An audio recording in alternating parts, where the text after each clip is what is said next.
100 hari belajar C++. Let's go. Topik kita operator. Ada 3. Yang first kali arithmetic. Arithmetic ni actually yang biasa kita belajar dulu lah. Waktu sekarang dah ada penambahan, penolakan, pendarabhan dan pembagian. Okey. Ini adalah contoh untuk penambahan, follow by penolakan. Sama je contoh dia. Plus minus, kita masukkan value A sebagai 10 dan value B sebagai 2, dan kita dapat 8. Okey, untuk pendarabhan, simbol dia kita tukar. Kita tak pakai macam dalam matematik, kita guna star. Okey, kita masuk 10, masuk 2, and then kita dapat 20. Untuk member dia, pembahagian pun sama, simbol kita pakai yang simpang saya ingat ni. Dan data type kita guna double 11 bahagi 2, kita dapat 5.5. Okey, last one, dalam coding kita ada modulus. Modulus ni dia tak sama dengan macam matematik, simbol pun lain. Modulus ni adalah untuk kira bagi dari pembahagian. Seterusnya adalah comparison. Comparison ada 6. Yang pertama sekali ialah lebih kecil daripada. Biasa kita akan gunakan dalam condition macam dalam ni, ialah if A lebih kecil daripada B. Yang kita masukkan value A 9 dan B kita adalah 10, kita dah set. Okay. Kalau kita letak 10, dia tak boleh keluar sebab 10 sama dengan value B. Seterusnya adalah lebih besar daripada. Okay, kita run, kita masukkan value A sebagai 10. 10 sama dengan 10, jadi dia tak akan keluar apa-apa. Kalau kita letak 11, baru dia akan keluar A lebih besar daripada B. Yang ketiga adalah lebih kecil atau sama dengan. Okay, kita masukkan value 9, dia keluar.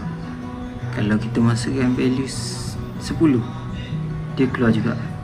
Kalau kita masuk value 11, dah tak keluar sebab 11 lebih besar daripada 10.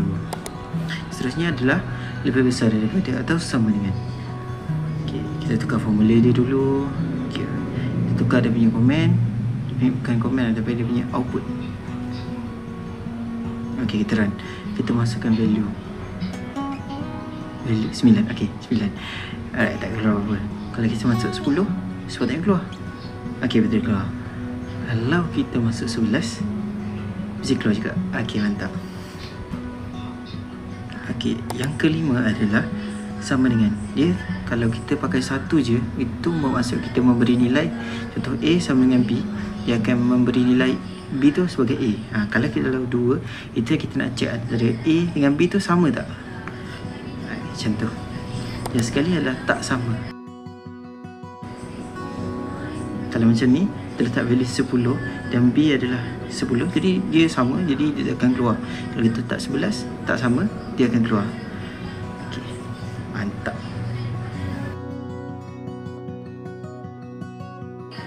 Yang terakhir adalah logical. Yang bentuk 88 ni maksud dia done. Okay, kita contoh letak A, B, C 2, dan kita letak condition A sama dengan B dan A sama dengan C. Kalau semua sama, baru dia akan keluar. Kalau tak sama, dia tak keluar.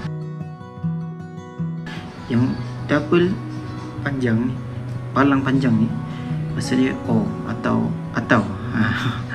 so, kalau ada condition salah satu tu betul, dia akan keluarkan komen, dia akan keluarkan output. Kalau yang ni, dia tidak dalam satu situasi. Okey, kalau macam ni, kita letak A sama dengan B, lepas tu kita tidakkan dia. Maksudnya kalau dia tak sama, baru dia keluar. Kalau dia sama, dia tak keluar. Okey, that's all untuk hari ni. Jumpa untuk next video.